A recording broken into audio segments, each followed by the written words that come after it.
Now entering the Bitcoin Podcast Network.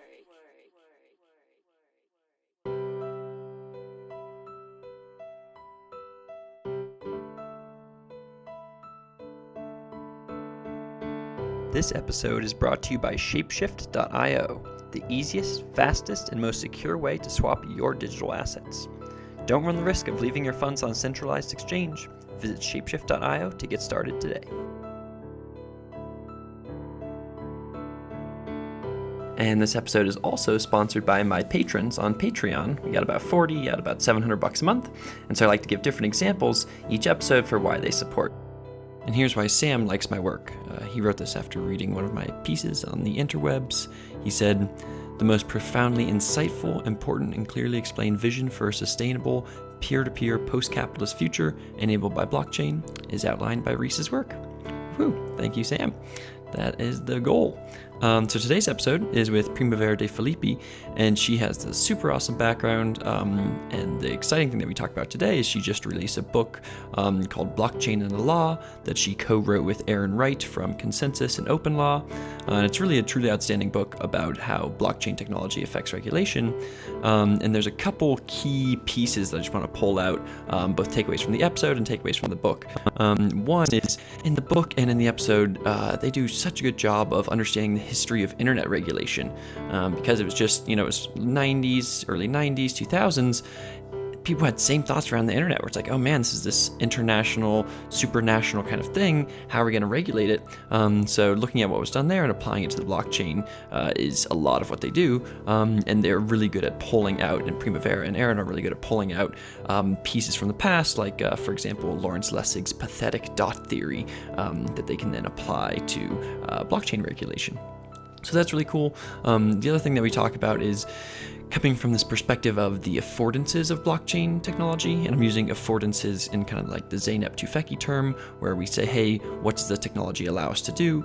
And blockchain has various affordances, but there are things like transparency, the decentralized nature of it, which makes it kind of harder to regulate, the immutability, and also autonomous agents. And one exciting thing, and by autonomous agents I mean like smart contracts that are required to execute. And one thing that we talk about in the episode is one of Primavera's experiments and projects that she's done is this thing called the Plantoid, which is a fun name, and it is a physical cypherpunk-looking machine plant that Primavera started. And what it does is so it's a physical metal device that has a light in it, and it asks people for Bitcoin or Ethereum donations, and you give it to it because it's beautiful art. And once it gets enough of those donations, then it sends out kind of a request for proposal, and artists propose new Plantoids, and then essentially through a DAO-style voting mechanism, the funders vote on which designer should actually create the new Plantoid. So it's a physical plant that actually self-replicates itself, which is pretty cool. And the interesting thing, though, from like a law perspective, is that if you're a regulator and you're like, oh man, and you win some lawsuit against a Plantoid, it did something wrong, and you want to get the money inside the Plantoid, you can't, because it's in a smart contract. And so this is something that Primavera and I talk about, which are these, what I like to call like crypto international waters. And these are things that exist outside nation state control, or what they call in the book, these emancipated devices that are free from kind of meat space from the traditional world and only exist in the cryptosphere. So that's just a single example of kind of a bunch of the different affordances that we talk about that blockchain has that then affect regulation in various ways.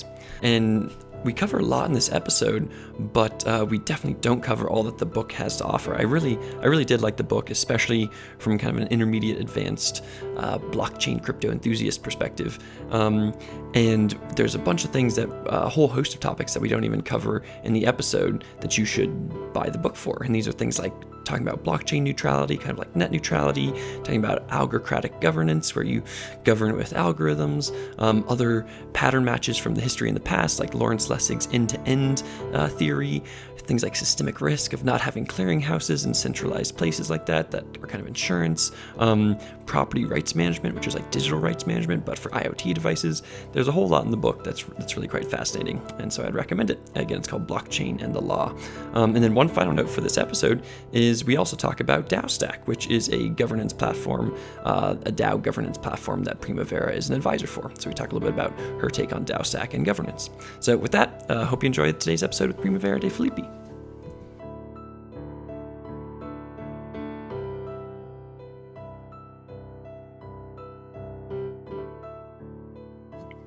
Hello, everyone. My name is Riesland Mark, and you're listening to another episode of Creating a Humanist Blockchain Future. In this podcast, we take a systems thinking approach to doing good in the world, and so we have a couple different series that focus on different system scopes, and today we're focusing on Series A, macro systems, where we ask the question, where are we as humanity headed? And today, I'm very happy to introduce Primavera De Filippi to the show. Primavera is a permanent researcher at the National Center of Scientific Research in Paris, a faculty associate at the Berkman-Klein Center for Internet and Society at Harvard Law School, an advisor to DAOStack, and the co-author of a recent book, Blockchain and the Law. Primavera, thanks for being on the show and welcome. Thank you. Hi. Yeah, excited for you to be here. Also, you don't sleep. Four things in this. Too many things in your bio. So let's start. We're going to primarily concentrate on your book today, which it just came out last week. And it's written by you and Aaron Wright. And I just finished it. So could you just kind of give a overview on the book, Blockchain and Law? What do you guys kind of talk about? What are your primary theses in the book? Sure. So, the book is really an attempt of actually explaining the interplay between blockchain and the law, the regulations. And basically, the underlying thesis is that we are moving one step further from the traditional code is law model that was identified by Lawrence Lessig, in the sense that in the traditional code that we have today in traditional online platform on the internet, there is always an operator, there is a centralized entity that is controlling that code. And so it is true that the code is actually acting as law, in the sense that it is actually dictating what people can or cannot do on a particular platform. The difference today with the blockchain is that not only the code actually has the effect of the law, but there is no longer this centralized operator that actually control the code, right? So on the internet, it's quite easy to regulate code because you can always regulate that particular operator, which is creating and administering this platform, in order to then require specific technical arrangement so as to eventually indirectly regulate how people will interact on those platforms.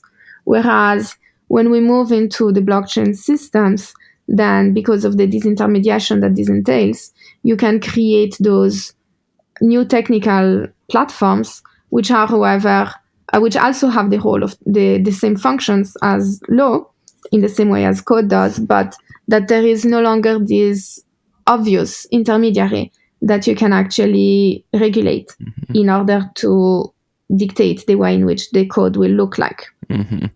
Yeah. And that is difficult because you can traditionally regulate someone like ISPs or platforms or whatever, but with the new blockchain world, it's like, oh man, if something bad happened, the blockchain is on, the Bitcoin blockchain is on tens of thousands of computers. It was one person who did it, but maybe it was a smart contract on Ethereum, and like someone kind of wrote it, but then someone else, it was triggered by some random like IoT event or whatever. So like who should be at fault for these things? That is a difficult question. So given that kind of centralization versus decentralization thing, you guys kind of bring up this concept in the book called Lex Cryptographica. Could you tell me more about what that means and how that informs the regulation environment? Yeah. So Lex Cryptographica is obviously inspired from Lex Mercatoria first, which was the law that was developed by the merchants, which was basically some custom and some specific norms that were developed in order to facilitate transactions between different merchants. And then with the internet, there was this new emergence of Lex Informatica, which is basically code is law. And in the case of decentralized network, and in particular in the case of public blockchain, because this is pretty much the focus of the book, then we can see this new emergence of a new kind of rules and regulation, which is dictated by those cryptographic systems. And the interesting thing of Lex Cryptographica, which is pretty much the same with Lex Informatica, by the way, is that it has this dual age function, right? So on the one hand, you can use these technologies in order to actually create your own set of norms and rules that a particular community will abide to. At the same time, you can also use it in order to achieve a particular regulatory objective. So this is more in the sense of like regulatory technology. So you can see how, because of those systems that are disintermediated, decentralized, and to some extent autonomous, on the one hand, we can develop models that actually are existing outside of the purview of the law, those kind of illegal systems. But at the same time, you can also implement the law through those systems and actually have this the benefit of the self-executing technology that provides the blockchain in order to actually make sure that the law will actually be enforced in a particular manner. And so the whole discussion that we have within the book is for very different types of, for different sectors, for different verticals and so forth. To which extent is blockchain technology being used as a way to escape from regulation versus as a way to actually incorporate legal rules into those technological framework. Mm-hmm. And it's quite clear how pretty much it can go both ways, and it is actually moving in both directions. And depending on what are the interests of the players that are using this technology, they will use it for one particular application or for the other. Yeah, I like that. There's a lot of delicious stuff in there. First, the thing that, and one thing that I really liked about the book was you gave, and you were talking about, did you call it Lex Merchant something? Lex Mercatoria. Lex Mercatoria, that, and then Lex Informatica, that compared to Lex Cryptographica. And those all, the book has this really great, and you guys, I think you did a great job of going through history and saying, hey, here's what it was like to regulate things way back in the day or in internet times, and here's how that might pattern match into kind of this new blockchain world. So I love that part of things. And then what you were talking about with the using the essentially the affordances of blockchain in order to, people can use it either to like dodge existing regulation or escape them in various ways, or you can kind of use the blockchain itself. Would you say that this is your concept of code as law, where you say, hey, we're going to use the blockchain itself to perform regulatory actions? Is that correct? If that's the term code as law that you're trying to use there? Yeah, so I mean, the distinction between code is law is when you actually use code in order to regulate, in order to implement specific affordance or constraints. Mm-hmm. But those are private, right? Those are actually designed by a particular platform in order to implement their own policies, as opposed to code as law, which is when you actually take existing legal rules and you try to bake them into a particular technological framework so that the code actually represents a particular implementation of a legal rule. Mm-hmm. And then, of course, there is all the question as to, is it actually possible to transpose legal rules which are written in natural language, which have a specific ambiguity and flexibility, and is it possible to transpose them into the strict language of formal code without actually changing some of the functionalities or some of the flexibility of those rules? Mm-hmm. Yeah. How can you take a normal contract and turn it into a smart contract? And is that possible? And is that good? And is that bad? And things of that variety.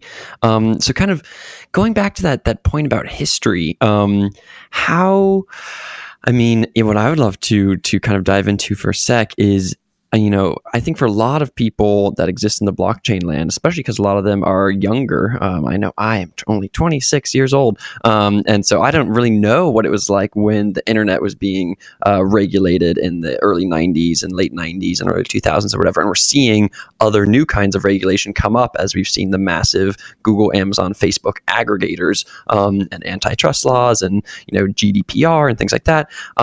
How could you give us kind of a quick overview on, before we talk about how this kind of plays in with the blockchain land, could you give us kind of maybe a quick analysis or overview of how the internet was regulated in its early kind of days to kind of, couch us in some context for understanding that for blockchain? Well, I mean, if you look at the history of internet regulation, it's actually, you can see very similar narrative in the sense that at the beginning there was this kind of wonder as to how are we actually gonna regulate such a transnational network in which every individual state cannot really exert its own sovereignty over the whole network, and then there was those questions are we moving into this kind of anarchy, or how do we actually establish rules into this cyberspace, right? And then it became quite clear at some point that, well, it is true that it is a transnational network, but there are some nodes that are quite incidental to the way in which this network works. And this is on the one hand, the ISPs. So you can obviously regulate the ISPs in order to, get them to block traffic, get them to monitor and to analyze what is the communication that are going on into their network and so forth. At the same time, there is the online service providers, which are creating those platforms and which are enabling people to interact with each other. And so the people interacting on those platforms obviously are subject to the rules of the platform. And as long as we can identify those platform operators, and because those platform operators are incorporated into a particular physical territory, which is subject to the law of a particular countries, then it is possible to regulate those actors in order to then regulate the way the platform will be built, and therefore the way in which people can interact on those platforms. So essentially, the internet, which initially was seen as this powerful tool for individual emancipation and freedom of expression and so forth, over the years, as it has become more obvious who are the main intermediaries and who are the choke points on this network, then it has become increasingly regulated. And today, I guess the internet has become actually quite a powerful tool of regulation, of surveillance and of control, but from governments, which actually regulate private operators, but also by the private operators themselves. Mm-hmm. Yeah, so because we had the intermediaries, we were able to, at the beginning it was confusing, likely. Where should we do this? If this is this global transnational network, what should we do? And then it was like, okay, lots of the traffic goes through ISPs, we can regulate them for some things. Traffic, especially as traffic went more and more on these big platforms, we can start to regulate them. And then the people who are operating on those platforms, we can start to regulate them given the rules of those platforms and ISPs. And as you say now, it's also one where those affordances that were kind of the governments have learned, and governments and people and whoever have learned how to use it the internet as a powerful tool for surveillance and things of that variety as well. So then when we take that kind of mindset of okay, here's how things worked in the traditional internet days, let's kind of move into the blockchain land. And you talked a little bit about how it's difficult because of the decentralized nature of blockchains. How do you see kind of this playing out in blockchain land? How will it be regulated, and how is it similar or different from internet times? Well, so the difference is that those smart contracts or those platforms do not actually require centralized operators. Mm-hmm. And therefore, this intermediary is no longer easy to identify, right? On the other hand, one should also not just jump to the conclusion that because there is no intermediary operator that is actually managing that particular network or that particular smart contract, then there is actually no operator, there is no choke points, right? And if we look indeed at like the different layers that are contributing to dictating the way or influencing the way a blockchain system can work, we can see that, well, first of all, the blockchain is actually operating on top of the internet, right? And so we cannot forget about the internet layer. And in the same way as the ISPs actually have quite a significant power in deciding which packet will go through, whether to prioritize a particular type of packets rather than another one, etc., with all the net neutrality debate and so forth, we can quite easily imagine that an ISP could actually intervene. And in the same way as you have ISP that are actually blocking or slowing down traffic that is intended for peer-to-peer networks, they could as well do that potentially for a particular blockchain-based network. If they can actually do through deep packet inspection, they can actually identify that those packets are actually directed through this network. And then there is, of course, so this is like the underlying basic infrastructure on which the blockchain operates. And then at the blockchain layer itself, there are actually a lot of actors which have a predominant role and which can actually have an impact in the way in which those specific network can actually properly operate, right? So one is obviously we have all the miners and the mining pools, which are quite easy to identify and which are obviously responsible for building those blocks. And it's quite possible to imagine that a government might actually say to a particular mining pool, which is on their own territory, that some transactions should actually not be incorporated into a block. And therefore, we can actually reintroduce a form of censorship within these decentralized blockchain-based networks. In the same way, we can actually have like specific rules towards the way in which the miner will collectively agree to incorporate or to interact with some transactions. So for instance, even if it's not the government itself, if it happens that there are some decentralized applications, some smart contracts, which are actually regarded as being illegitimate or illicit, on the one hand, the government can say to the miners or to the mining pool that they should not process those transactions, but also coming from the community itself, from the miners, might also decide by their own that they actually would like to discriminate against those criminal decentralized applications and therefore not process those transactions into a block. And then even further, we can actually have the market that actually intervene. And we can see, for instance, that perhaps one particular blockchain-based network or one particular dApp on top of this blockchain-based network, or particular actors interacting on the network might actually come into agreement, some off-chain agreement with some large mining pools in order to, for instance, speed up the inclusion of certain transactions at the expense of others, right? So we can see how we have, if we go back to the former Lessig visions of like those four forces that are potentially affecting the way in which an individual can behave, which is on the one hand, we have the laws, obviously, and then we have the social norms, then we have markets, and then we have the architecture or the code. And those four forces, they also apply into the blockchain space, except that we need to look at the new actors that are actually being affected by those forces. So it's no longer the centralized online operator, but it's the ISP, it's the miners, it's the validators, potentially it's like the exchanges, or like all those players that are actually acting as a choke point to the network.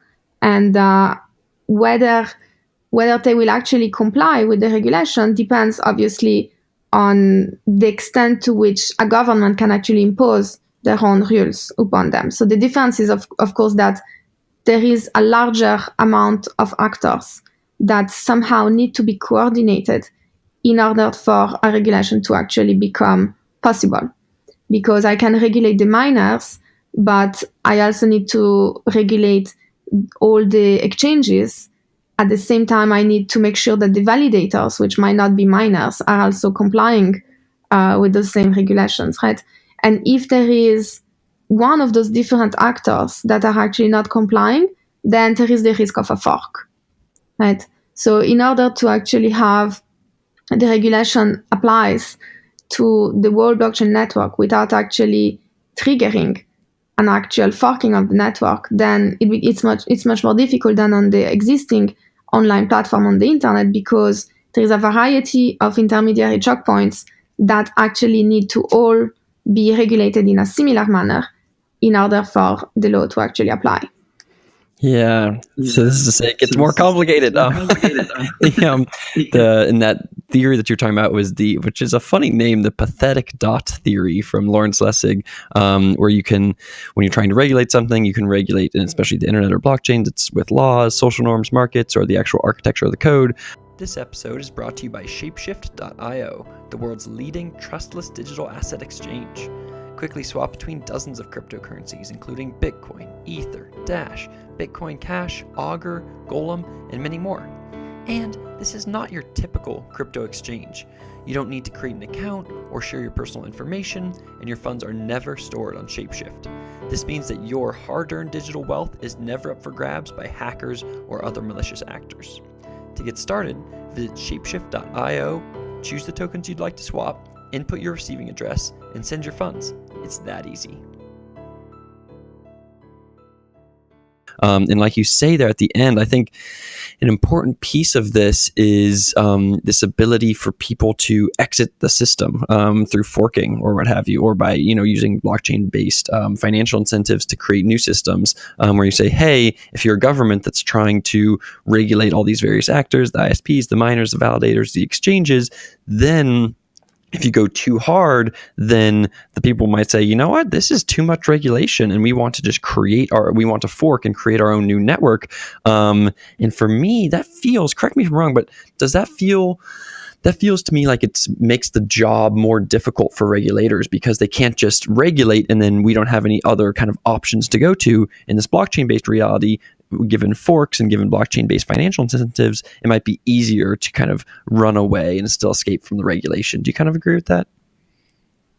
Yeah, I mean, I think it's yes, to some extent, but I think the main issue is not that you can just run away and fork. It's just that it's not running away and creating a new network. It's just the regulation is actually trying to change the way in which the network operates. Mm-hmm.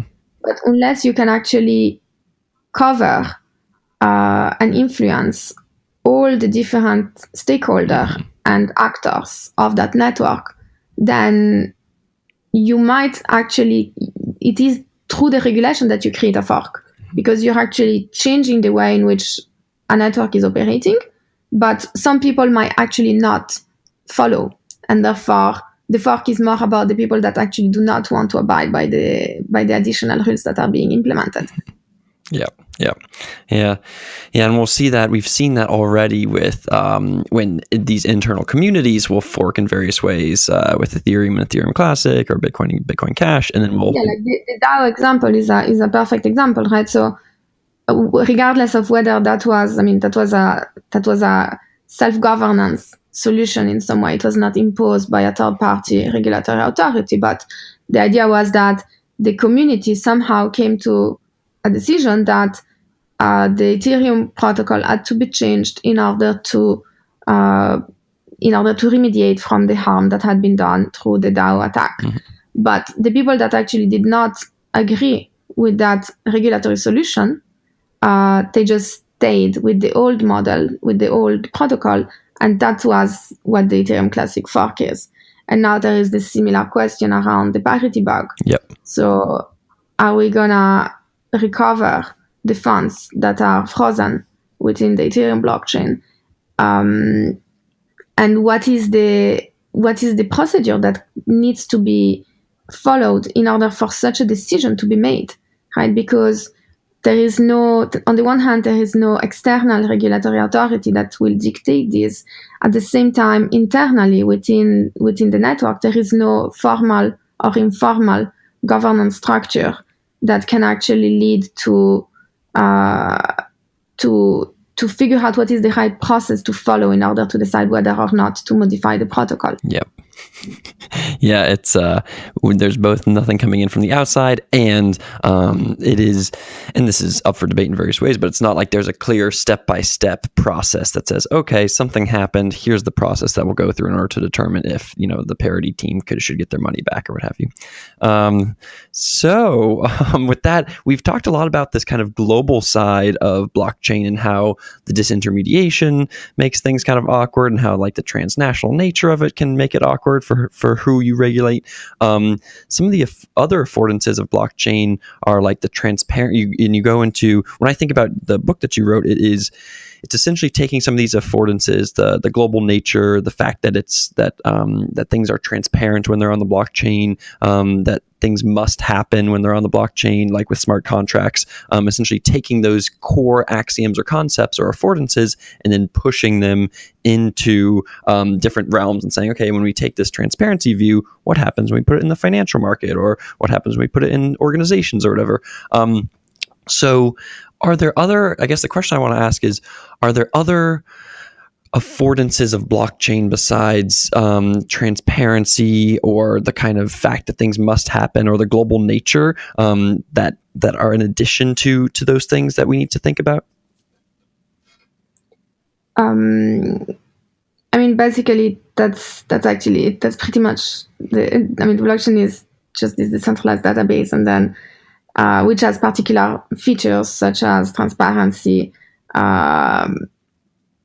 almost immutability, incorruptibility, and resiliency, right? And then you can build whatever you want on top of those.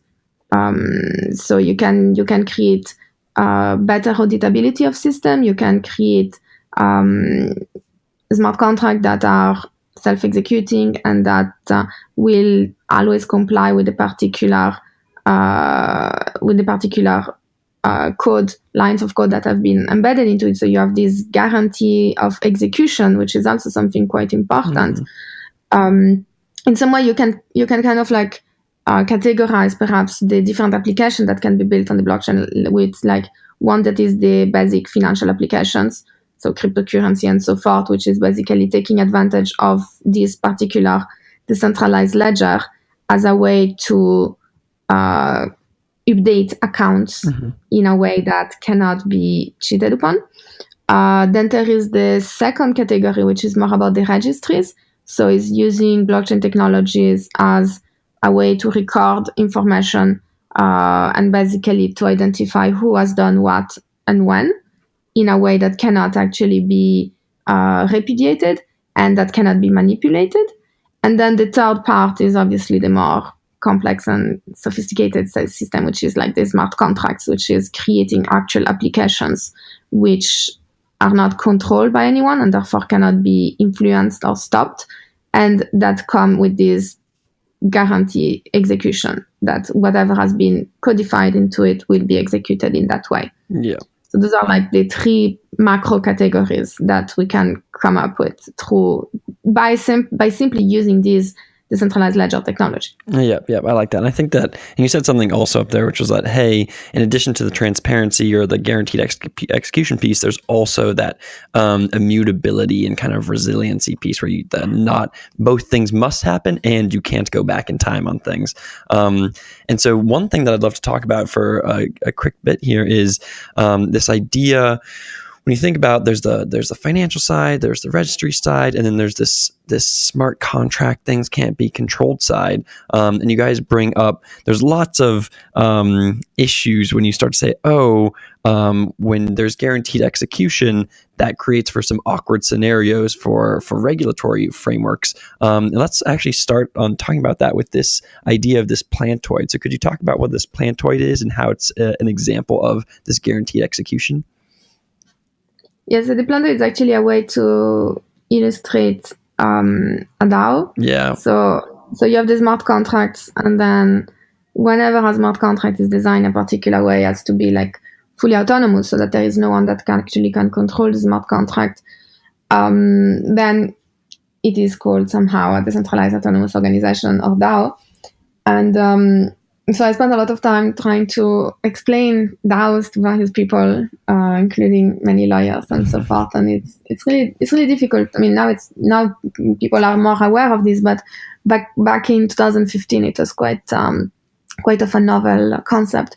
So the Plantoid is kind of an artistic experiment to illustrate in the physical world to illustrate the functioning of a DAO through a physical piece, right? So the Plantoid is a blockchain-based life form, which means that it's a particular algorithmical entity which is autonomous in the sense that it cannot be controlled by anyone. It is self-sufficient because it can collect all the resources that it needs for its own survival. And then, of course, like every other life form, it is also capable of reproducing itself. And the way it works is basically it's just like this metallic sculpture of a plant. So it's like an Android version of a plant, the Plantoid, that collects funds through cryptocurrencies. And then whenever it has collected sufficient amount of funds, it opens a call for bids so that people can submit propositions as to how they envision to create a next version of the Plantoid. And then whoever has actually participated into the funding of that Plantoid that is reproducing itself, they have ability to vote on the various propositions that have been submitted. And then once a particular proposition has been identified, then the Plantoid will then use the funds that it has collected so far in order to hire the author of that proposition, so a new artist essentially, to create a replica of itself. And the idea with this is really to just show how it is possible to actually use this concept of a DAO in order to, well, in this case, it's for an artistic creation, but just to actually coordinate people around the making of something. Yeah, I think it's so cool. And I actually didn't know until I Googled it earlier today that you were when I read the book, I was like, oh my God, this is cool. But you were actually the creator of it. Is that right? Okay, yes. Yeah, or you're at least in a lot of the pictures online. So, yeah, it's just crazy. It's like a little bot, and if you look online and go to, if you just Google Plantoid, you'll find it. And there's all these pictures, these beautiful pictures of this plant. And as you say, it's kind of awesome. And I think you did a smart thing by making a physical representation, and then it makes it easier to say, look, we have this physical representation, people pay it, and then it solicits various people, various projects, and various submissions, and then the voters vote on which ones it should do, and then the Plantoid itself actually pays them. So it's kind of weird.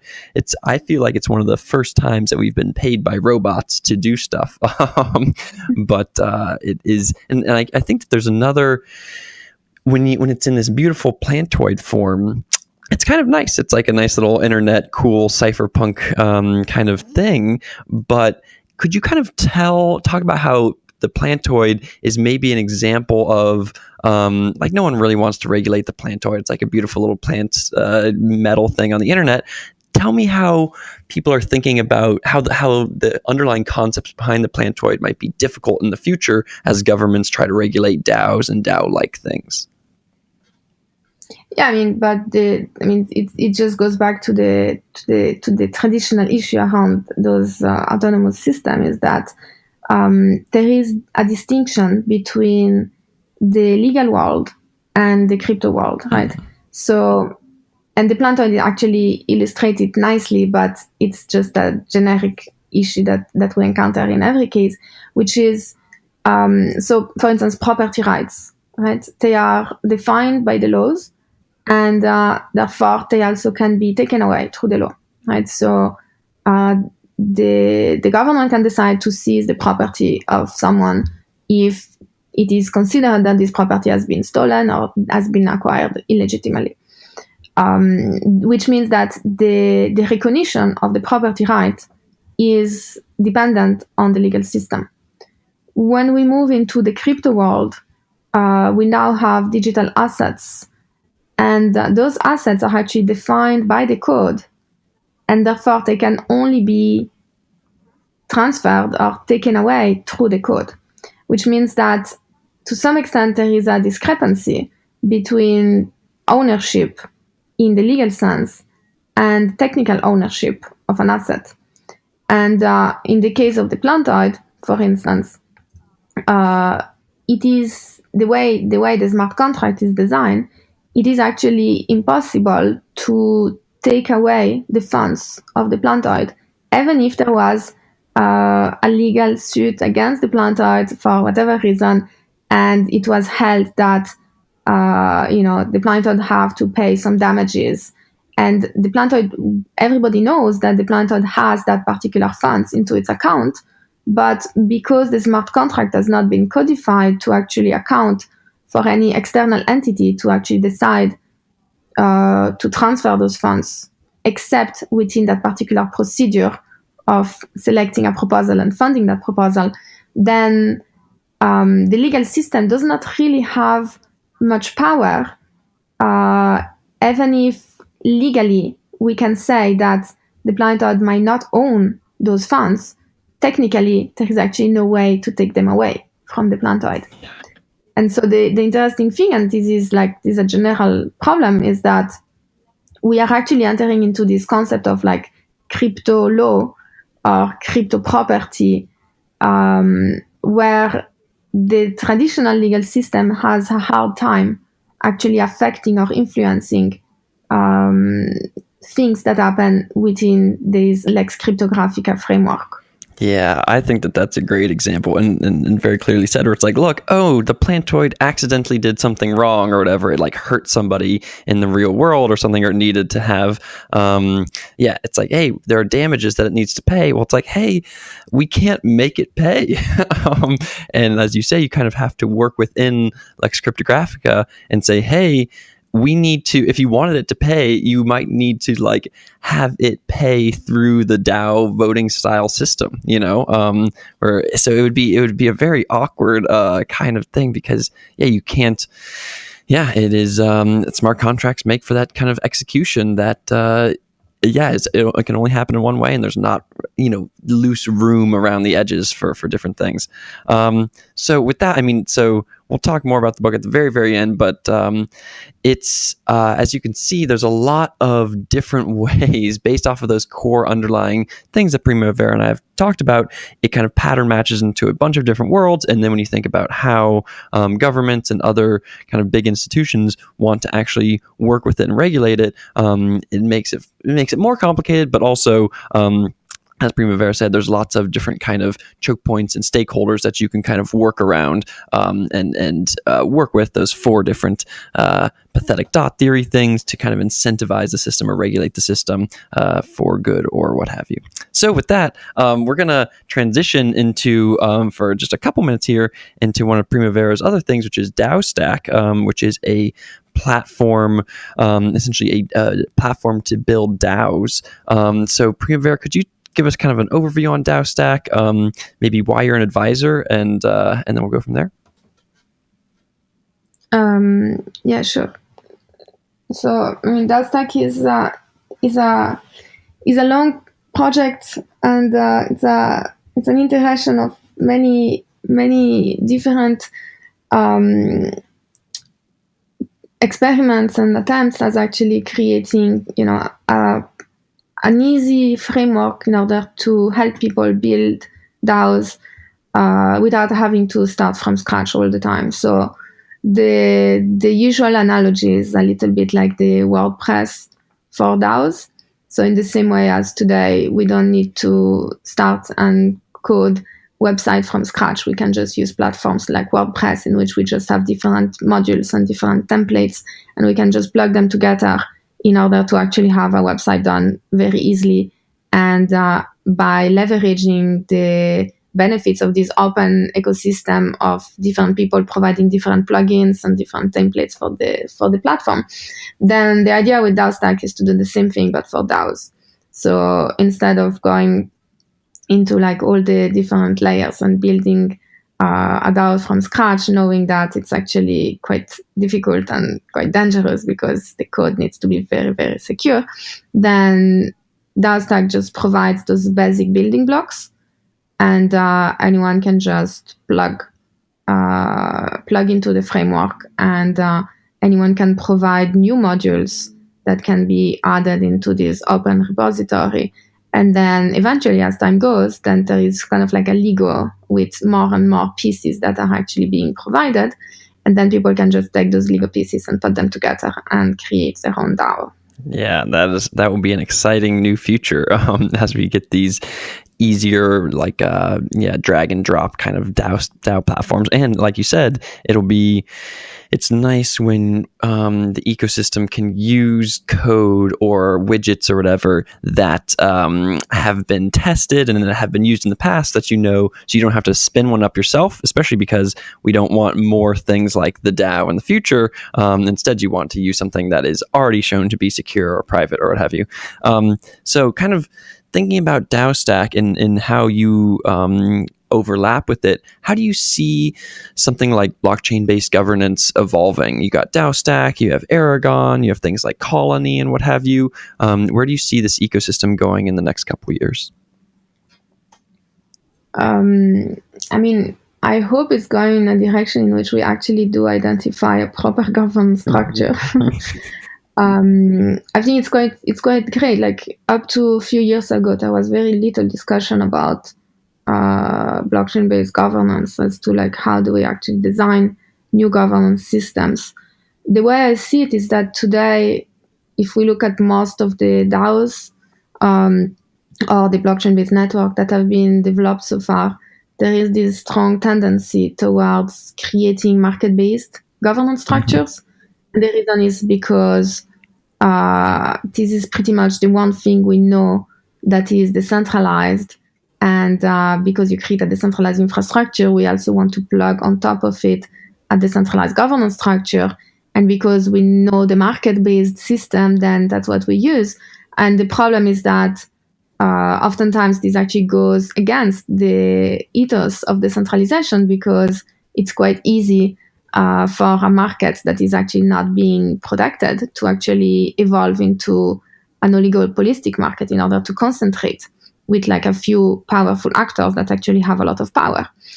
And so my hope and my vision, and this is what motivates me to work with DAOStack, is that we actually need to come up with alternative governance structure which are also decentralized, but which are not, at least not exclusively based on market-based dynamics, so that we can actually provide, something that does not look like a plutocracy, but maybe more like a meritocracy, in which we actually maintain the decentralization of the governance without actually the cost and the usual manipulation that can happen into a market-based system. Exciting. So looking to move away from market-based systems and towards more kind of merit-based systems. Well, with that, we're pretty much out of time, unfortunately. But Primavera, thanks again so much for coming on the show today. No worries. Thanks. Yeah, and I think so. They can look for your book if you just Google "Blockchain and the Law" on the internet. It's on Amazon. You can get it on Kindle. You can get it on hardcover or whatever. If you go to DAOStack.io, I believe you can check out DAOStack. And Primavera is also on Twitter at YA. What is it again? What is your Twitter? YAOEO. YAOEO. What is that from, by the way? Okay, nice. Okay, some kind of deep. I hope it's not a bad reason. So you can find her on Twitter there. No. And I would say that for me personally, I've read a bunch of various blockchain books, and this Blockchain the Law book honestly was, I mean, if you're thinking about, it's not just for lawyers. Like, I don't find myself in the kind of law space very often, but when you just think about law, it allows you to unbox a lot of these kind of interesting aspects of blockchains. And I think that Primavera and Aaron do a really good job of it. And so it's kind of more at the intermediate level, more at the kind of pattern matching from history and Lawrence Lessig kind of level. So I would definitely recommend it to my listeners. And one final note is, if you want to support me, you can go to patreon.com/RiesLandmark. That's patreon.com/RHYSLINDMARK. Or you can do so on StakeTree.com/RiesLandmark as well. And with that, goodbye, everybody.